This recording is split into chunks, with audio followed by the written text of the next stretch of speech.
구하라 그리하면 주실 것이요 찾으라 그리하면 찾아낼 것이요 두드리라 그리하면 열릴 것이니 지혜의 문을 두드립니다. 안방으로 찾아가는 명사들의 명강추대 굿 클래스. 오늘 첫 강의는요, 청와대에서 대통령의 연설문을 쓴 분입니다. 마음을 움직이는 글쓰기야 말하기, 강원국 작가님을 모셨습니다. 예, 안녕하세요.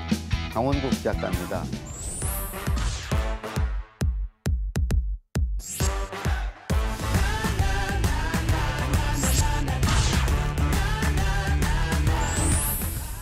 이렇게 세 분 패널 모시고 이렇게 강의를 하니 훨씬 편하네요. 예. 오늘 저보다 더 연예인들 같으세요. 아닙니다. 오늘 첫 시간은 읽기와 듣기에서 말하기와 쓰기로 나아가라. 그런 주제로 이제 말씀을 드릴 건데요. 우선 우리 박은결 기자님. 네. 말하기와 쓰기 중에 네. 어느 게 편하신가요? 평소에 기자일 하기 전까지는 글을 쓸 일이 진짜 많이 없었어가지고 아무래도 말하는 게 더 좀 캐주얼하게 좀 편한 느낌이 있습니다. 방송 기자시니까 더욱이 이제 아무래도 글쓰기보다는 좀 말할 기회가 많으니까요. 네. 근데 이제 우리나라가 말하고 쓸 기회가 별로 없어요. 특히 이제 학창 시절에. 예. 주로 이제 읽기 듣기를 하죠. 네. 선생님 말씀 듣고 또 교과서 참고서 읽고 읽기 듣기 중심의 교육을 받죠. 그러니까 누구나 이제 안 해본 건 낯설고 두렵거든요. 많이 해봐야 익숙해지거든요. 그러니까 말하기 쓰기를 별로 해본 적이 없기 때문에 저는 말하는 거, 글 쓰는 걸 두려워하는 것은 당연하다고 생각을 해요. 또 말하기, 글쓰기를 배우지를 않았어요, 우리는. 특히 우리 세대는 그래요. 무슨 뭐 장문 시간이나 말하는 시간 이런 거 없었어요. 말하다가 선생님한테 맞았죠. 떠든다고 맞고 맞았죠. 근데 저는 초등학교 이제 2학년 때 어머님이 돌아가셨어요. 그 전까지는 우리 집안에 이제 교회 나가는 사람이 없었습니다. 우리 뭐 친가건 외가건 간에. 근데 이제 어머님이 암 투병을 오래 하시면서 우리 집안 모두가 이제 교회를 나가게 됐어요. 이제 어머님 살려달라고. 그래서 그때 저도 이제 초등학교 2학년 때 이제 교회를 처음 나갔고요. 그래서 지금은 이제 전부 장로님, 권사님이시고 어머님이 이제 그 믿음의 씨앗을 뿌리고 이제 가신 거죠. 저한테도 선물을 주셨어요. 읽기 듣기 능력을 주셨어요. 그 다음부터는 제가 이제 주로 친척집에서 많이 살았거든요. 외삼촌네, 이모네, 고모네 여러 군데 살면서 아무리 친척집이어도 이제 눈치를 보게 되죠. 예, 남의 집이니까. 그러면서 읽기 듣기 능력을 키운 것 같아요. 그러니까 누가 이렇게 말을 하면 저 사람이 왜 저런 말을 하나, 그 이유가 뭔가, 배경이 뭔가, 취지가 뭔가, 의도가 뭔가, 목적이 뭔가 이런 걸 이렇게 곱씹어보는 습관이 생겼어요. 그러니까 읽는다는 게 무슨 책을 읽고 글을 읽는 것도 있지만 생각을 읽는 것도 있잖아요. 그래서 이제 말귀를 이렇게 남의 말을 귀담아 듣고 그 사람의 그 어떤 생각을 읽는 거, 그래야 이제 눈밖에 안 나니까. 그래서 잘 맞춰줄 수 있고. 그래서 어릴 때부터 그 훈련을 정말 열심히 했던 것 같아요. 결국은 그 훈련 덕분에 이제 회사에 가서도 상사 말을 잘 듣고, 잘 듣는다는 것은 말귀를 알아듣는다는 의미도 있고 시킨 걸 잘한다는 의미도 있어요. 개기지 않고 어떻게든지 이렇게 해내려고 하고, 그리고 그런 사람의 특징은 인정받고 칭찬받으려고 해요. 그래서 그렇게 살았던 것 같아요. 그러니까 무게중심을 말하는 사람, 쓴 사람에게 두고 그걸 어떻게 하면 내가 잘 이해하고 잘 분석하고 잘 알아먹어서 시킨 대로 잘 할 수 있을까? 이제 그 결과로 결국은 이제 대통령 글을 쓰게 된 것 같아요. 그러니까 대통령 글을 쓰기 전에 이제 회장님의 글을 썼어요. 대우의 김우중 회장님 이제 다 작고하셨네요. 김우중 회장님의 스피치 라이터였어요. 근데 그 글은 내가 글을 쓰긴 하지만 내 글이 아니잖아요. 그분의 글이잖아요. 그리고 그분의 생각을 읽어야죠. 그분이 하고 싶은 말이 뭔지를 찾아야죠. 그렇게 써드려야 그분이 그걸 읽으시지 내가 뭐 쓰고 싶은 얘기를 쓰면 안 읽으시죠. 그래서 그때부터 이제 읽기 듣기 이제 훈련을 했고 늘 이제 그 연설을 쓰는 사람은 그 회장이나 뭐 대통령이 주재하는 회의에 이제 배석하게 돼요. 뒤에서 듣게 돼요. 그러니까 행사에 따라다니면서 듣고 그러니까 들을 기회가 많으니까 이제 듣기 능력이 키워지겠죠. 그리고 이제 실제로 그 불러서 이제 구술을 해주세요. 그러면 이제 그거를 이해하고 요약하고 이제 이런 걸 하는 게 저의 일이었으니까 그런 과정을 통해서 읽기 듣기 능력이 키워졌죠. 근데 읽기 듣기는 사실은 그 자체로는 목적이 아니죠. 우리가 읽기 듣기를 하는 이유는 말하고 쓰기 위해서예요. 내 시간을 써서 남의 말을 듣고 남의 글을 읽는 것은 내 것을 만들어서 내 말을 하고 내 글을 쓰기 위해서인 거죠. 그러니까 내 말을 하고 내 글을 쓰지 않는 읽기 듣기는 어찌 보면 목적이 없는, 의미가 없는 읽기 듣기죠. 그게 재밌을 수가 없죠. 누가 남의 말만 듣고 남의 글만 읽으면서 내가 일종의 읽기 듣기는 내가 주체가 아니에요. 그죠? 내가 어찌 보면 말하고 쓰는 사람에게 끌려가는 거죠. 거기에 딸려가는 거죠. 내가 끌고 가는 게 아니잖아요. 내가 주인이 아니라고요. 주체가 아니라고요. 내가 아무리 대통령 연설문을 썼다 하더라도 나는 그 글이 내 글이 아니죠. 그 글의 주인이 아니죠. 그러니까 결국은 그런 읽기 듣기는 재미있을 수가 없다. 우리가 말하기 쓰기를 두려워하지만 사실은 누구나 마음 깊은 곳에서는 자기를 표현하고 싶고 그걸 통해서 어떤 자기를 드러내고 어떤 존재감을 느끼고 거기서 어떤 자기 존재 가치를 찾고 누구에겐가 또 인정을 받고 그런 걸 통해서 뭔가를 이룩하고 어디에 영향을 끼치고 어떤 변화를 만들어내고 그럼으로써 자아를 실현하고 이제 그런 게 사실은 그게 정상이고 다들 그렇게 가야 되는 거고 그렇게 살아야 되는 거예요. 말하는 사람만 말하고 글 쓰는 사람만 쓰고 대다수 사람은 그걸 듣기만 하고 읽기만 하고 이거는 정상적이지 아닌 것이죠. 수업 시간에 선생님만 말하고 학생은 듣기만 하는 거. 학생이 주인이 아니에요, 그러면. 학생이 발표하고 토론하고 질문하고 말하게 해줘야죠. 글쓰게 해줘야죠. 교회에서는 목사님만 말씀하시고 성도들이 자꾸 말을 하면 그건 안 되겠네. 순종해야죠. 교회에서는 순종해야 됩니다.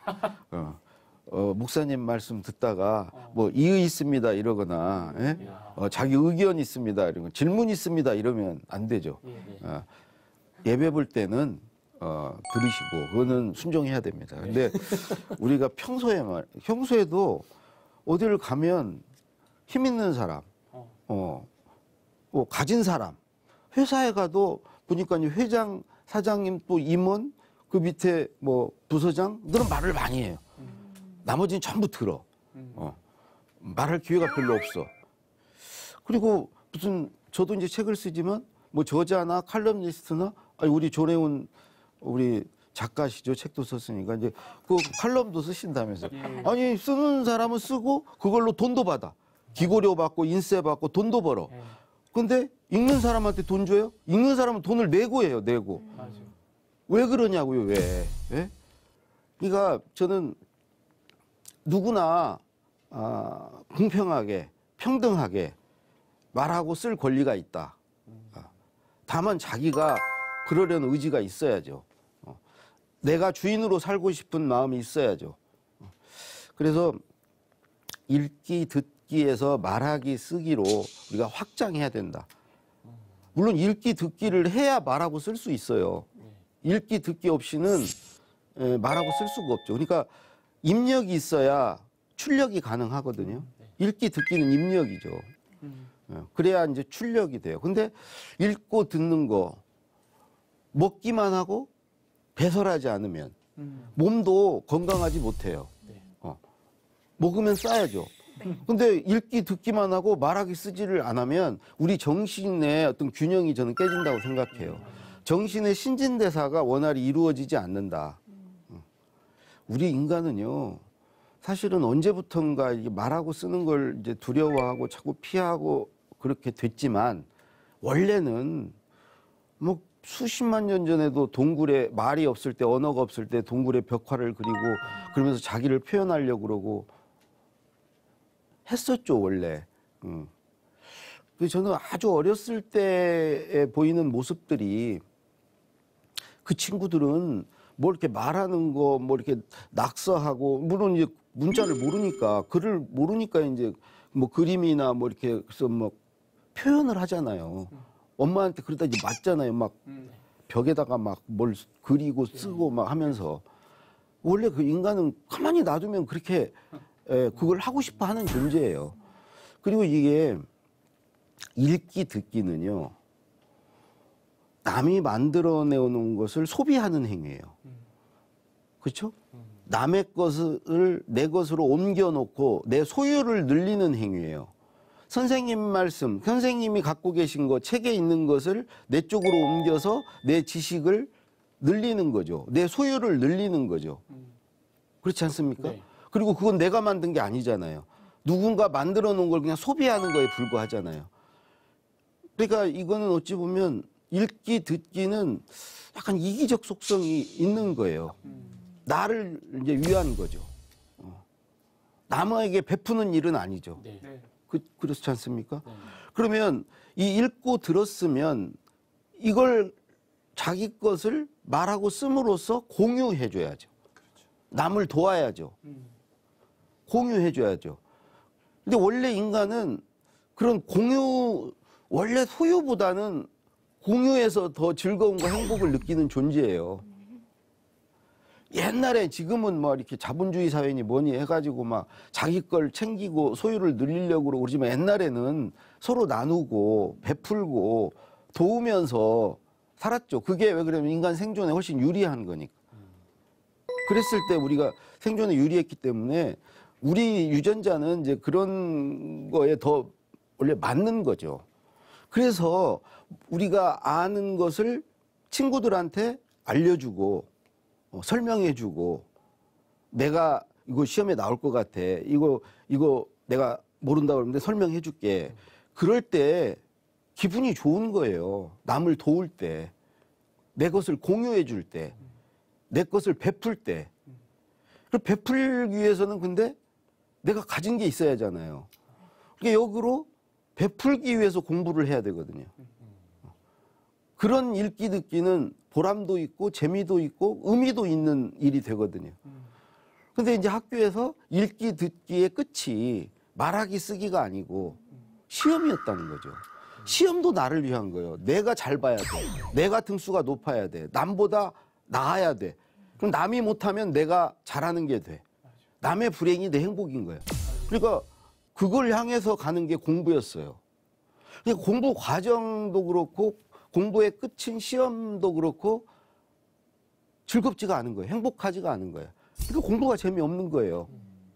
제가 50살 넘어서 말하고 쓰기 시작했거든요. 그 전까지 전혀 그렇지 않다가 지금은 말하고 쓰기 시작하면서부터 그렇게 공부가 재밌어요. 공부하는 이 뇌가 공부하는 이 의미를 안 것 같아. 말하고 쓰기 위한 공부는 정말 재밌는 거예요.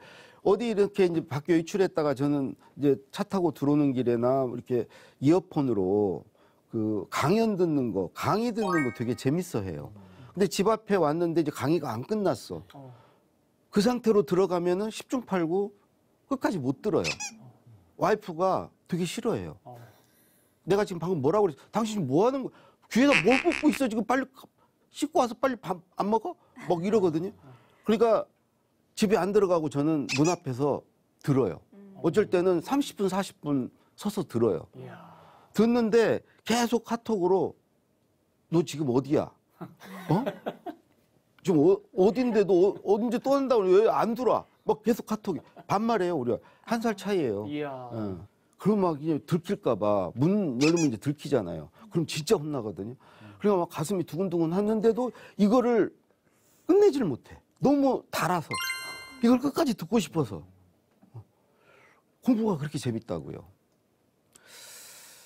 그래서 이제 지금은 이렇게 말하고 쓰면서 사는데 아까 이제 제가 처음에 이제 우리 박 기자께 말하기와 쓰기 중에 어느 게 편하냐 이제 물어봤잖아요. 사람마다 달라요. 뭐 나는 말하는 게 훨씬 편하다 하는 분도 있고 어떤 분은 특히 젊은 분들 요즘에 말하는 걸 싫어해요. 우리 아들한테도 이렇게 전화 통화를 하면 전화를 걸면 왜 전화하냐고 그래요. 그걸로 카톡으로 하지. 말하는 걸 싫어해요. 방에 있으면서도 우리 가족 카톡이 있거든요. 거기에 밥 언제 먹냐고 물어봐요. 말을 안 해요. 뭐 그에 반해서 이제 또 말이 훨씬 편한 분도 있고요. 그래서 저는 이 말하기와 글쓰기의 이 사이에도 균형이 중요하다. 말만 해서는 말을 잘할 수 없다. 글만 써서는 글을 잘 쓸 수 없다. 말하기와 글쓰기를 같이 해야 된다. 글을 잘 쓰려면 말을 많이 해야 된다. 말을 잘하려면 글도 많이 써야 된다. 그러니까 말하기와 글쓰기가 시줄과 날줄처럼 또는 술의 두 바퀴처럼 같이 가야 된다. 말하기, 글쓰기 양 날개로 날아야 된다. 되게 근데 말하기가 편한 사람은 글을 잘 안 쓰고 글쓰기가 편한 사람은 말을 잘 안 하고. 근데 사실은 말을 잘하는 사람이 글을 좀 쓰면 글 잘 쓸 수 있어요. 이걸 시도를 안 해서 그렇지. 말을 잘하는 사람이 글 쓰는 게 두려운 분은 말을 잘하면 글 잘 쓸 수 있어요.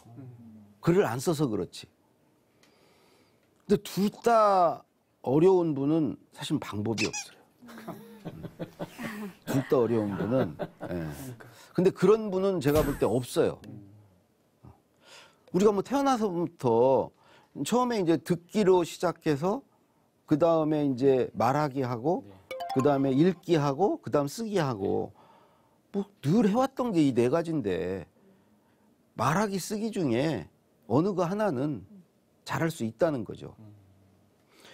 그래서 두 가지를 같이 해야 된다는 것은 보세요. 글도 말 같은 글이 좋은 글이에요. 글을 읽는데 막 옆에서 음성 지원이 되는 것 같아. 소리가 들리는 것 같아. 그런 글이 좋은 글이라고요. 말 같은 글. 그럼 말을 평소에 안 넣는 사람이 말 같은 글을 쓰기 어려워요. 반대로 글 같은 말을 하는 사람. 말을 녹음을 했는데 그걸 글로 풀으면 그냥 글이야. 원래 말은 퇴고하지 않은 글이라고 그러거든요. 그러니까 말은 글같이 되려면 퇴고를 좀 해야 돼요. 고쳐야 돼요. 군더더기도 있고 중복도 있고 생략도 되고 원래 말은 그러니까. 말은 상대를 앞에 두고 말하기 때문에 생략을 많이 해요. 그냥 표정으로 분위기로 어떤 느낌으로 이심전심으로 그래서 글같이 정교하질 않아요. 근데 말이 글 같은 사람이 있어요. 이렇게 말에 빈틈 같은 게 없고 중복이 없고 불필요한 부분이 없고 그래서 그냥 말을 그대로 녹음하면 이제 글이 되는 사람. 글 같은 말을 하는 사람. 그런 글 같은 말을 하려면 글을 써야 돼요. 글을 쓰면서 이렇게 주기적으로 생각을 정리하면서 말을 해야 글 같은 말을 하는 거죠. 우리 조례훈 네. 개그맨은 아까 잠깐 얘기를 해보니까 말이 굉장히 정교해요. 난 처음에는 아, 개그맨이라 말을 잘하나 보다 그렇게 생각했어요. 근데 좀 더 얘기를 들어보니까 칼럼도 쓰고 막 자기 자랑을 막 하는데 네. 또 이 PR 책도 시대. 썼고 네. 그래서 말을 잘하는구나.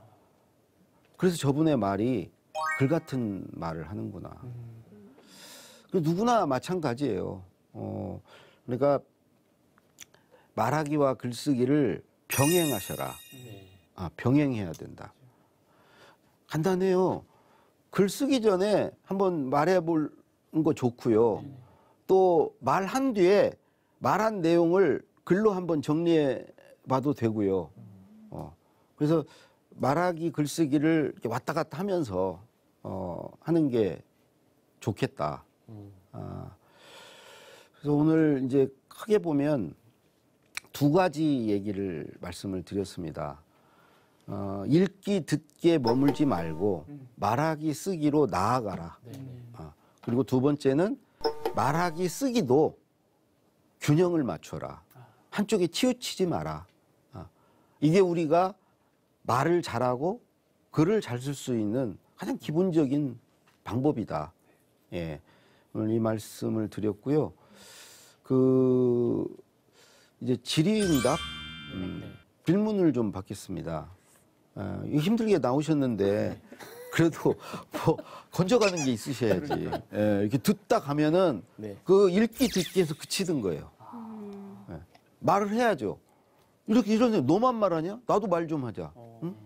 예, 이렇게 해서 말을 하셔야 돼요. 어떤 질문이 좋아요. 나쁜 질문은 아마 편집이 될 거기 때문에 예, 걱정하실 필요 없어요. 어떤 질문이든지 주시기 바랍니다. 일단 저 같은 경우에는요.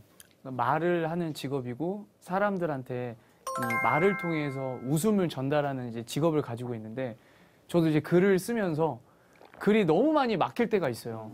근데 말씀해 주신 대로 말을 하면서 글도 쓰고 글도 하면서 좀 말도 하면서 같이 해야 되는데 이게 하다가 안 되더라고요. 쉽게. 좀 뭔가 좀 어떻게 해야지. 그러니까 보통 뭐 시를 많이 읽으면 감수성이 좋아져서 말도 잘하게 되고 글도 잘 쓰게 된다. 막 이렇게 저는 들었었는데 무슨 방법이 더 없을까요? 막. 개그나 예. 이거 하시기 전에 예. 그거 짜시잖아. 예. 짠다고 그러잖아요. 맞습니다. 그런 걸 글로 쓰시죠. 예. 그냥 짤 수 없잖아요. 글로 쓰셔야 돼요. 맞아요. 그게 이미 글쓰기랑 같이 하시는 거죠. 아, 답은 나한테 있었구나. 이미 하고 계신 겁니다. 오. 글로 말을 준비하시잖아요. 예. 글로. 맞습니다. 그죠? 그래서 이제 글이 좋은 것은 이제 글은 남기도 하고 이렇게 공유가 되고 누가 글을 고쳐줄 수가 있고 그러니까 말은 흘러가 버리니까 잠깐 너 조금 전에 뭐라고 말했지? 그거 뭐 고치고 이런 게 안 돼요. 말을 이게 글은 딱 보고 이렇게 고쳐줄 수 있잖아요. 그리고 이제 5명이 모였다 그러면 한 사람이 글을 쓴 거면 이게 동시에 이게 공유가 되면서 고치기가 되고 그게 이제 어디 날아가지 않고 남아있기 때문에 그거 가지고 나중에 이제 실제로 말을 할 수 있고 그래서 말하시는 직업이신데 뭐 이미 그러고 계시지만 글을 좀 많이 쓰시면 네. 될 것 같습니다. 네, 한 분만 더 질문 받을까요? 그러면 보통 말하기는 시작하기가 좀 쉬운 느낌이 있는데 글은 시작을 하려고 하면은 어디서부터 써야 될지 조금 막막한 경우가 많은데 좀 글쓰기를 좀 쉽게 좀 재밌게 시작할 수 있는 방법이 있다면 어떤 게 있을까요? 뭐 이제 앞으로 있을 우리가 이제 14강을 하니까 네. 그거에 대해서는 정말 많은 얘기를 드릴 텐데 뭐 하나만 얘기를 하면 오래전부터 이제 글 쓰는 사람에게 내려온 뭐 이렇게 전수돼 내려오는 그 비법 같은 건데 자동 기술법이라고 있습니다. 자동 기술법. 그냥 의식의 흐름대로 쓰는 거예요. 생각나는 대로. 근데 이제 그걸 못 쓰는 이유가 뭔가 이렇게 잘 써야 되겠다는 부담. 이렇게 쓰면 남들이 뭐라고 할 거라는 거에 대한 게 눈치 보기, 자기 검열 이런 것 때문에 다 안에 갖고 있거든요. 그게 없는 사람이 없어요. 근데 그걸 못 끄집어내는 거죠. 그 자동 기술이 안 되는 거죠. 그게 이제 뭐 방언 터지듯이 터져 나오는 거예요. 터져 나오면 지금 입구가 막혀 있는 거예요. 그거를 이 입구를 뚫는 방법, 스톱워치 있잖아요. 시계 스톱워치 아니면 모래시계. 이걸 딱 시간을 정해놓고 이 시간 내에 써야 된다. 이 시간 동안만 쓸 수 있다. 여기서 시간이 많다 생각하면은 잘 쓰고 싶고 이거 욕심도 생기고 여러 가지가 생기니까 딱 그 시간을 제약하고 한번 글쓰기를 해보세요. 3분 딱 정해놓고 3분간 쓴다. 그냥 아무 생각 없이 시가가 막 모래가 막 떨어지면은 막 이게 뭔가 이렇게 급해지죠. 그래서 조급해져서 하게 되니까 뭐 어쨌든 방법으로 이런 이 말은 말문을 트인다고 하잖아요. 글도 글문을 틔울 필요가 있어요. 그렇게 되면 이제 그 자기 안에 있는 어떤 무의식의 생각들까지 막 길어 올려서 쓰게 되고 그래서 첫 번째로 이제 그걸 문을 여는 거 이제 그런 게 필요하다고 생각하고요. 그 뭐 세 분 다 이렇게 질문하실 필요는 없습니다. 예. 예. 갑자기 하나 궁금한 게 그 이제 작가님은 혹시 말하기랑 쓰는 것 중에 어느 게 편한지가 갑자기 저는 이제 둘 다 잘하죠. 이야. 정답. 그러니까 여기 서가지고 이렇게 하는 거 아니겠습니까? 우리가 쓸 수는 없으니까. 그러면 괜한 질문했습니다. 좋았어요. 좋았어요. 네. 역시 영화 배우야. 그 말을 자랑할 기회를 주시네. 야, 역시 영화 배우. 자, 오늘 그 뭐 이미 요점 정리가 됐습니다. 예, 우리 말하고 글 쓰면서 살자. 그래서 오늘 강의를 여기서 마치도록 하겠습니다.